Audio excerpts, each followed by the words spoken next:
पर देख सकते हैं आप गोली मत चलाइए।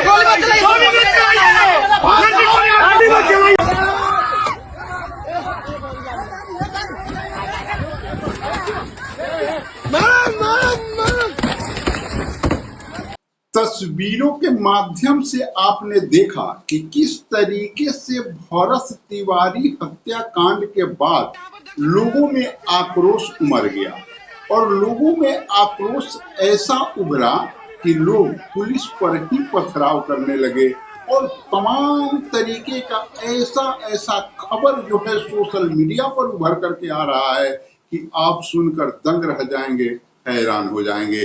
कारण कि जिस भरत तिवारी को पुलिस इनकाउंटर करती है और उस भरत तिवारी के पक्ष में जनता का इस तरीके से हुजूम उमड़ता है कि सभी को हैरान कर देता है और सरकार को झुकने पर मजबूर कर देता है और सरकार क्या कुछ फैसला लेती है, इन तमाम खबरों को लेकर के नए अपडेट के साथ मैं आया हूं। अगर आप मेरे वीडियो को देख रहे हैं तो एक लाइक जरूर कर दीजिए और अगर फेसबुक पर देख रहे हैं तो चैनल को फॉलो कर लीजिए और अगर यूट्यूब पर देख रहे हैं तो चैनल को सब्सक्राइब कर लीजिए और वीडियो को शेयर करना नहीं भूलिएगा। तो चलिए हम लिए चलते हैं। सोशल मीडिया पर एक तस्वीर वायरल होता है, एक वीडियो वायरल होता है जिसमें एक व्यक्ति जो है हाथ में कट्टा लिए हुए रहता है और पुलिस को सरेआम धमकी देते रहता है और जब यह सोशल मीडिया पर यह तस्वीर वायरल होता है तो सभी को हैरान कर देता है, परेशान कर देता है।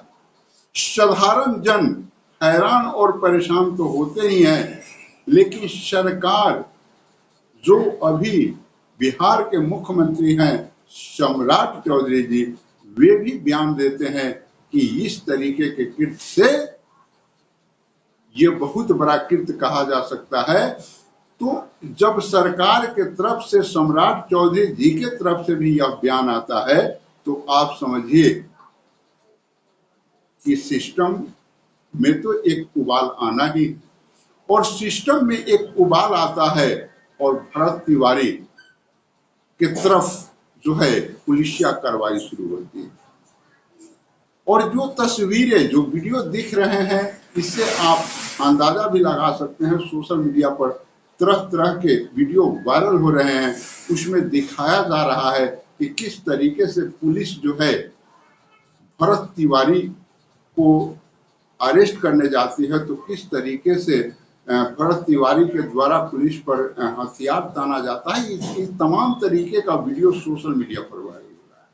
तो ये तमाम चीजों के बीच जो है भरत तिवारी जनता का हीरो बन जाता है, जनता में एक आक्रोश उत्पन्न हो जाता है। तो चलिए हम पहले लिए चलते हैं कि आखिर ये भरत तिवारी कौन है और भरत तिवारी के पक्ष में लोगों का हुजूम क्यों उमड़ रहा है। तो हम आपको बतलाते चले कि भोजपुर जिले के शाहपुर थाना क्षेत्र से एक गांव लगता है बिटौली, और उसी बिटौली गांव में जो है 17/6/2026 को एक इनकाउंटर होता है, पुलिस मुठभेड़ होता है और उसमें भरत तिवारी को गोली लगता है।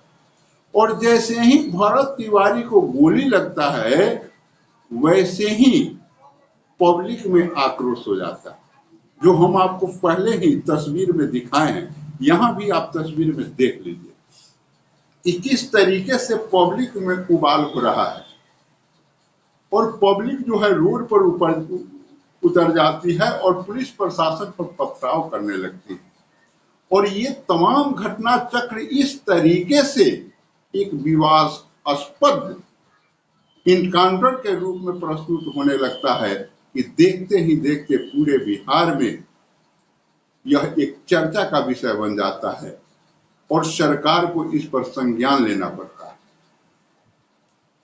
और मैं एक पोस्ट में देखा कि सरकार की तरफ से वह पोस्ट सम्राट चौधरी के आईडी पर वह पोस्ट है कि इस घटना की जानकारी इस घटना की जांच जो है हाई कोर्ट के रिटायर्ड जज के द्वारा कराया जाएगा, ऐसा सरकार का इस पर निर्देश हुआ।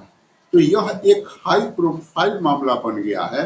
और जिस तरीके से भरत तिवारी को आज का भगत सिंह बताया जा रहा है और जिस तरीके से पूरे बिहार में जनता का जो सपोर्ट भरत तिवारी के पक्ष में दिखाई दे रहा है, ये कहीं ना कहीं से एक सवाल उत्पन्न करता है।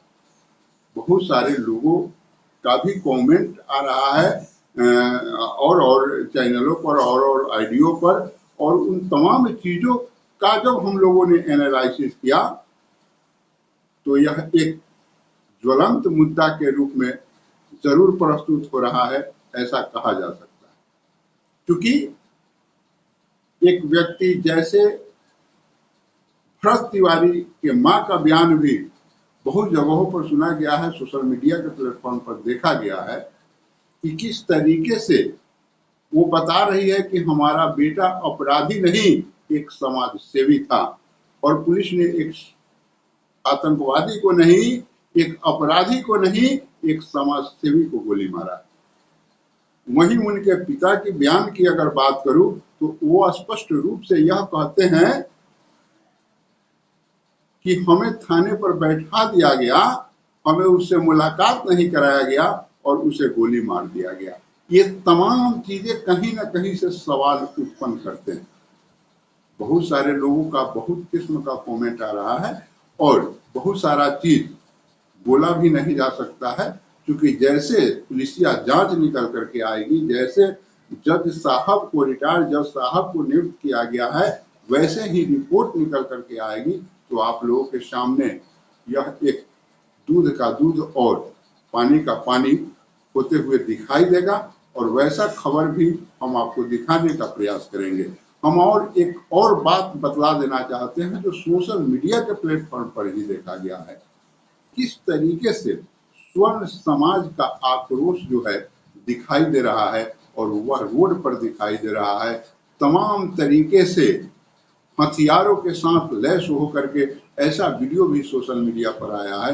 ये तमाम चीजें कहीं ना कहीं बिहार को यह प्रदर्शित कर रहा है कि आखिर बिहार कहाँ जा रहा है। तो आप कमेंट करिए और आखिर इसमें होता क्या है, ये तमाम चीजें को मैं दिखाने का प्रयास करूंगा। और बदलते हुए बिहार में, क्योंकि पिछले शासन की बात करें तो क्षेत्रीय पार्टियों की शासन यहाँ रही, अब जो है कहीं ना कहीं से राष्ट्रीय पार्टी की जो है शासन व्यवस्था अब यहाँ चल रहा है। तो कुछ परिवर्तन हुआ है शासन की। अब मान लीजिए कि एनडीए की ही सरकार है, नीतीश कुमार नहीं रह करके सम्राट चौधरी जी हैं, लेकिन अब इन तमाम चीजों में यह कहा जाता है कि नीतीश कुमार अपना निष्कर्ष स्वयं लेते थे, लेकिन बीजेपी अपना निर्णय स्वयं नहीं ले सकती है, क्योंकि उसमें बहुत बड़ी पार्टी है, तो बड़े लोगों का भी उसमें विचार होना लाजमी है। तो ये तमाम चीजों को का अगर आप एनालिसिस करिएगा तो किस तरीके से बिहार आगे बढ़ेगा और बिहार का आगे का भविष्य क्या होगा, यह देखना, और यह इसको तो समय ही बताएगा। जैसे जैसे समय बीतेगा वैसे वैसे यह सब तमाम चीजें जो है आपके सामने आएगी और देखने के लिए भी मिलेगा। और उस घड़ी का सभी को इंतजार है कि आखिर बिहार किस दिशा में, पहले की तरह बिहार फिर से विकास पर अग्रसरित होती है या इसी तरीके के विवादों से घिरा बिहार बनता है, यह तो समय ही बनाएगा। आखिर बिहार का दुर्भाग्य है या बिहार का सौभाग्य है, ये तो समय ही बताएगा। आप अपना प्रतिक्रिया दीजिएगा। जय हिंद।